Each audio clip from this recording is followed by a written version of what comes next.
Então, em razão disso, Esther, capítulo 6, versos 1 em diante, é um capítulo curtinho. Diz assim o texto: Naquela noite o rei não pôde dormir, de sorte que mandou trazer o livro das crônicas, os registros do seu reino, os quais se leram diante dele. E achou-se escrito que Mardoqueu tinha denunciado a Bigtã e a Teres, os dois oficiais do rei, guardas da porta, que tinham conspirado para assassinar o rei Assuero. E perguntou o rei: que honra e que reconhecimento se deu por isto a Mardoqueu? E os moços do rei, seus servos, lhe responderam: coisa nenhuma se lhe fez. E disse o rei: quem está no pátio? Ora, Amã tinha acabado de entrar no pátio exterior do palácio do rei, para dizer ao rei que se enforcasse a Mardoqueu na forca que lhe tinha preparado. E os servos do rei lhe responderam: Amã está no pátio. E o rei ordenou então que ele entrasse. Quando Amã entrou, perguntou-lhe o rei: o que se fará ao homem a quem o rei se agrada em honrar? Ora, Amã pensou consigo mesmo: a quem se agradaria o rei a honrar mais do que a mim? Pelo que respondeu Amã ao rei: ao homem a quem o rei se agrada em honrar, sejam trazidos os trajes reais que o rei tenha usado, e um cavalo em que o rei costuma andar, e ponha-se-lhe na cabeça a coroa real. E então entreguem-se os trajes reais e o cavalo à mão de um dos mais nobres príncipes do rei, e vistam deles aquele a quem o rei deseja honrar, e levem o cavalo pelas ruas da cidade, e proclamem diante dele, dizendo: assim se faz ao homem a quem o rei se agrada em honrar. Ordenou o rei a Amã então assim: apressa-te, toma os trajes e o cavalo, como disseste, e faze exatamente assim ao judeu Mardoqueu, que está sentado à porta do rei, e coisa nenhuma de tudo que tu dissestes omita a ele. E Amã foi, e tomou os trajes e o cavalo, e vestiu a Mardoqueu, e o levou com o cavalo pelas ruas da cidade, e apregoava diante dele, dizendo: assim se faz ao homem a quem o rei se agrada em honrar. Palavra, se assente glorificando a Deus nessa noite. Oh, aleluia, glória a Deus, glória a Deus, glória a Deus. O livro de Esther, ele é um livro muito interessante, até numa perspectiva geral, porque você não vê o nome de Yahvé, você não vê o nome do Senhor Deus de maneira explícita, escrita em absolutamente capítulo ou versículo algum do seu livro. Porém, ainda que ele não esteja explicitamente diante dos nossos olhos através de uma escrita, a gente percebe Deus se movendo livremente no livro de Esther e fazendo aquilo que lhe é proposto fazer. E uma dessas coisas para este tempo, nós vemos Deus se movendo através da vida de Mardoqueu, tio de Esther, e através da vida de Esther, para trazer livramento não só ao povo que estava ali na província de Susã, ou espalhado em toda a terra da Babilônia, Egito e aonde mais quer que fosse a globalização do judeu, mas para interromper a desgraça e a extinção de toda uma raça geracional. Veja, nós estamos falando que Deus se moveu em um período determinado através de duas pessoas na história do tempo, não para trazer apenas um livramento coletivo local, mas para interromper uma desgraça geracional. Porque a vontade de Amã, através da conspiração e do edito que ele provocou para que o rei chancelasse acerca de todos os hebreus, provocaria isso. Então o Senhor, ele se move mesmo aonde ele não está sendo declarado visualmente. Deus está ali o tempo todo. Talvez você espere o tempo todo que alguém te diga: Deus está aqui. Deus está aqui. E Deus está dizendo, mais do que aparecer no verbo da boca de alguém, você precisa ver como eu me movo mesmo quando eu não falo. Muitas vezes Deus se move no tempo, Deus se move através da vida de pessoas, em atitudes e em reações que não estão necessariamente expressas num assim diz o Senhor. Não. Às vezes é uma porta que se abre. Às vezes é uma cadeira que alguém puxa para você. Às vezes é um lugar que alguém cede. Uma providência que chega numa área onde você não fez nenhum pedido direto, mas você percebe Deus se movendo ali. E eu percebo nessa noite Deus querendo no Espírito Santo aumentar a nossa sensibilidade para ver Ele se movendo, mesmo quando Ele ainda não está fazendo nada ou falando alguma coisa efetivamente. E daí, Camila, e daí que saber que a presença de Deus se move já dá muito alívio. E daí que saber que Deus está, mesmo quando não está falando, é confortador. Mais do que consolo, sabe o que acontece? É criada em nós uma certeza, uma segurança. Quando você sente que Deus está, por mais que você ainda não tenha a logística completa daquilo que Ele pretende fazer, seja na sua vida, no seu ministério, na sua chamada, no seu casamento, isso já te dá segurança para ficar tranquilo. Por quê? Deus está. E se Deus está, não vai ter confusão, não vai ter desgraça. Se Deus está, o mal não vai triunfar sobre o bem. Se Deus está, os seus planos são perfeitos, já estão elaborados e Ele tem o seu poder de execução. Deus está dizendo para alguém hoje aqui: tu tens andado entristecido porque ninguém profetiza no teu ouvido. Tu tens andado cabisbaixo porque tu não vês sinal. Tu tens andado com falta de fé porque tu queres provar a Deus como Gideão, novelo seco num dia, novelo molhado no outro. E Deus está dizendo: se tu entendesses que desde a hora que tu te levanta da cama até a hora que tu te deita de novo, eu estou me movendo e te favorecendo.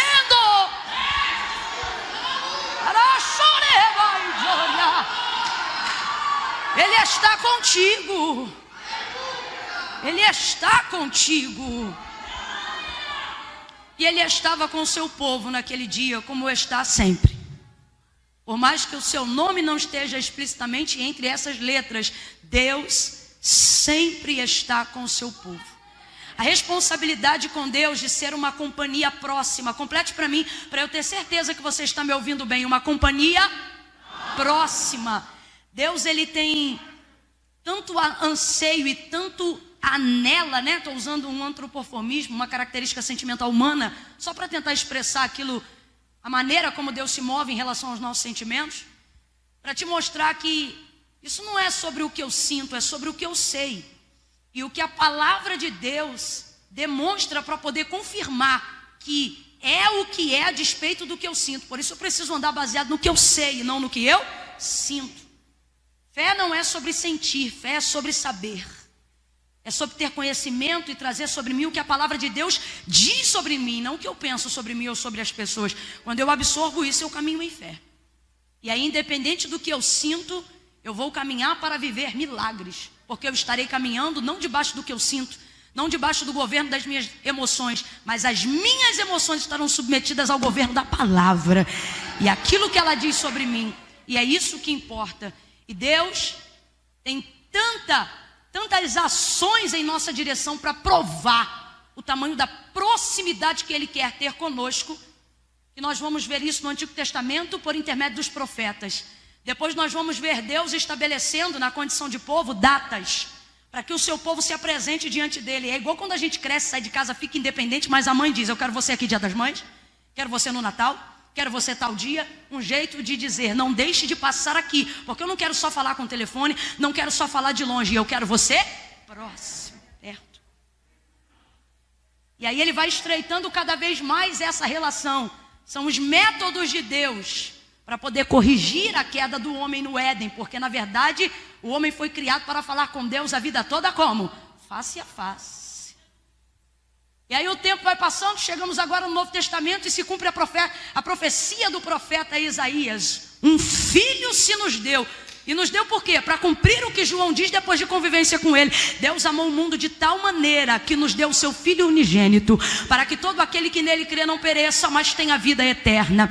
Na biografia escrita de João sobre Jesus, ele não fala o nome de Maria, não fala o nome de José. Ele vai direto no Senhor para mostrar a proximidade de Deus para com o homem em Cristo. E aí ele diz: no princípio era o verbo. Sabe o que ele está dizendo? Deus estava conosco desde o início e antes de todas as coisas.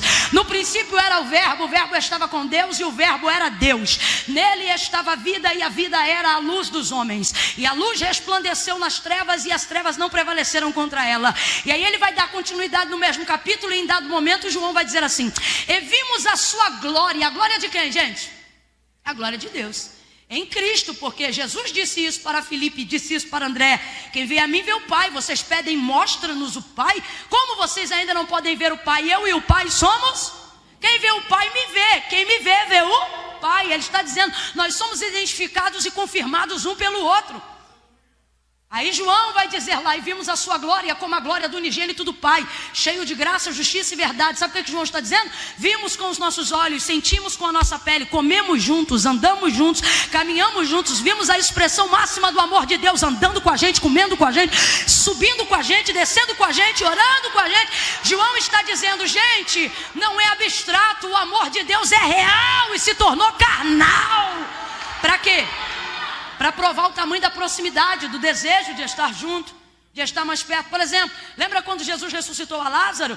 Diga para mim, ele estava a 8 estádios de onde estava a aldeia de Betânia. E aí eu te pergunto, o Criador dos céus e da terra, estando onde está, não poderia chamar Lázaro de volta de onde estava? Sim ou não? Sim ou não? Poderia ter dito, Lázaro, de onde quer que ele estivesse, até porque não importava muito a voz que ecoava na sepultura, mas a voz que é reconhecida e temida no Seol. E aí ele chama, mas vai fazer isso de perto. E o texto diz por quê? Não é porque Lázaro é alvo de um milagre, é porque Lázaro é meu amigo. Dista 8 estádios e vai estar com ele perto. Oramacandaravassuria. E uma das coisas que eu preciso comprovar da parte de Deus na sua vida, é que essa responsabilidade é tão grande, que quando chegou o momento de Jesus ser assunto aos céus, ele disse, eu vou para o meu Pai, e de lá de onde está, ele olha por nós, sim ou não? Ele contempla toda a terra, sim ou não? Ele passeia entre nós, sim ou não? Se ele quisesse revestir de teofania a despeito da sua divindade, ele faz isso, sim ou não? Ele já fez isso uma vez, não tomou a usurpação da glória por ser igual a Deus, mas despiu-se de sua majestade, sendo agora glorificado. Seria para ele difícil fazer isso? Claro que não, mas ele está lá e poderia comandar de lá, dirigir de lá, falar de lá, determinar de lá, mas ele não quer de lá, ele quer que nós estejamos próximos. E aí ele diz, eu vou para o meu Pai, mas não deixarei só, eu vos enviarei outro. E quem é ele, gente? Que é quem? O Espírito Santo. E ele estará convosco todos os dias. Oh, eu quero que você tire alguns segundos aí agora para agradecer a pessoa bendita do Espírito Santo nesse culto. Para agradecer a sua onipresença, porque ele está aqui, mas quando o culto acabar, ele vai embora com cada uma das pessoas que estão aqui, confirmando, selando, orientando. Então veja, está mais do que provado que o Senhor quer ter conosco uma relação próxima. Mas Camila, eu sinto que a minha relação com Deus não é tão próxima. É porque você limita a sua fé ao que você sente e não aquilo que você sabe, determinando que Deus só está com você se o vaso rodar, se o outro girar, se tiver visão, se tiver profecia, se tiver sonho de revelação. E Deus está aí dizendo, se tu entendesse que de manhã no café eu estou contigo, se tu entendesse que quando tu sobes no ônibus eu subo contigo. Camila, onde Deus estava quando eu estava comendo angu ao lado da mesa, junto contigo? Camila, onde Deus estava que não me vê andando a pé no sol? Ele diz, não só vejo como ando a pé no sol, junto contigo. Eu estou próximo de você, perto. Eu sinto o Espírito Santo confirmando essa palavra, abraçando a alma de pessoas aqui nessa noite, dizendo, eu estou perto de você. Pare de querer só me ver na vida dos outros e comece a ver eu me mover na sua vida. Estou perto. E é isso que nós vemos quando olhamos de maneira generalizada e superficialmente o livro de Esther. A segunda coisa que nós vemos é que basta um homem para trazer livramento a uma geração inteira. Um homem. E isso aqui também é bíblico. A Bíblia, ela é fiel, e o autor da carta aos Hebreus fala sobre isso. Diz que para o pecado entrar no mundo precisou de quantas pessoas? Uma só. E então na hora de tirar também não precisou de uma mobilização coletiva não. Disse Deus, segundo a profecia de Isaías: a quem enviarei? Quem há de ir por nós? E então a voz se manifesta e diz: eis-me aqui, envia-me a uma única pessoa. Às vezes a gente, por ser o Filho de Deus e vermos nascendo no ventre de Maria, damos a Jesus a primogenitura como se isso fosse honra. Mas na verdade o texto é claro, ele não é o filho primogênito, ele é o filho unigênito do Pai. É o único, nenhum outro antes e jamais outro depois. Único e suficiente. Oh, aleluia! Aleluia! Veja, se o pecado entrou no mundo por uma pessoa, o texto afirma que para sair do mundo também só precisou de uma pessoa. E é assim que Deus trabalha.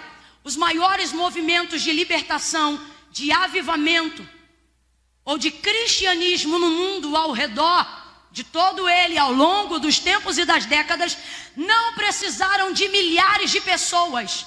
Elas foram até arroladas, elas foram envolvidas, mas a chama, a labareda, a centelha só precisa de uma pessoa. Como é que você taca fogo numa floresta inteira? Não que nós façamos isso, Deus me livre. Mas infelizmente, como é que pega fogo uma floresta inteira? Você precisa de uma mega fogueira? Não, uma guimba, uma centelha. O próprio sol esquentando o mato sozinho, sem efeito combustão, é o suficiente para fazer hectares e hectares pegarem fogo. Camilo, o que Deus está dizendo? Deus está dizendo que Ele vai fazer algo na sua história geracional. E você pensa: eu preciso de muita gente na minha família para me ajudar. Eu preciso de muita gente na minha igreja para entrar comigo nessa visão. Eu preciso de muita gente na minha faculdade para entender o movimento. Eu preciso de muita gente na minha comunidade para compreender o que Deus me falou. E Deus está dizendo para você: eu não dependo da fé que eles têm em você, eu vou usar a fé que você tem em mim. Exclusivamente. E isso é provado através da vida de um único homem, Mardoqueu, nos dias de Esther. Esther agora é uma rainha, mas já foi uma moça humilde. Humilde não, porque humilde independe de finanças. Ela foi uma moça muito pobre mesmo. E sobrinha de seu tio Mardoqueu, a quem criava como se fosse sua filha, foi então escolhida, não de modo aleatório, mas de modo sobrenatural. E por que nós cremos nisso? Pela visão de Mardoqueu, quando ele percebe que os hebreus vão ser exterminados, e Esther já é rainha sobre o maior império medo-persa que já existiu no mundo. E aí ele diz: Esther, bota a cabeça para funcionar. Será que não foi para isso que você parou aí onde você está? Sai um decreto de um homem chamado Amã. Na verdade o decreto é do rei, mas foi por manipulação de Amã. E sabe quem é Amã? Amã é a personificação carnal do mal no livro de Esther. Camila, ainda não entendi. Amã é casa vazia. Sabe quem é Amã? A pessoa que o diabo vê que tem liberdade para entrar e executar o mal através da vida dessa pessoa. Casa vazia, marionete na mão do diabo. Alguém cujos pensamentos e personalidades corroboram com a vontade do cão. Esse é Amã. Não fique achando você que o mal não procura personificação carnal em casas vazias.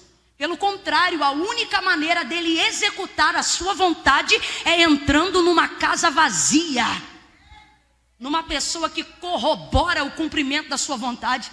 E aonde ele procura essas pessoas? Ele procura pessoas que têm poder de influência. Camila, por que você está dizendo isso? Para você não achar, para você nunca achar que o mal não procura você. Como eu disse aqui no início sobre outra perspectiva, ele não quer os maus não, ele quer os bons. Sabe por quê? São os bons que se assentam em cadeiras de influência, de autoridade. São os inteligentes e articulados que têm poder de persuasão. São os de confiança. Lembra de Faraó? Quando ele quis executar o plano dele da destruição de todo menino nascido hebreu? Em quem ele foi? Foi no Senado? Foi na Câmara? Foi nada, foi nas parteiras. Porque elas eram as mulheres de confiança entre a casa das hebreias. Camila, eu não estou entendendo. Vai entender. Deus está dizendo: cuidado, porque quando tuas virtudes são excelentes, o primeiro que quer se apropriar é o diabo, para cumprir através das tuas virtudes o plano dele. Ele precisa de gente de qualidade. Deus está mandando eu trazer esse despertamento aqui. Olhe para alguém e diga: ele quer você. Diga aí, Ele quer você. É você que Ele procura. É alguém que canta como você, que prega como você, que dirige como você, que ora como você, que tem autoridade como você, que tem autonomia no departamento como você. Você acha o quê? Que Ele quer o arrebentado? O arrebentado já está na mão dele. Ele quer você. Profetiza para alguém aí e diga: aqui não. Não deixa ele entrar não, menino.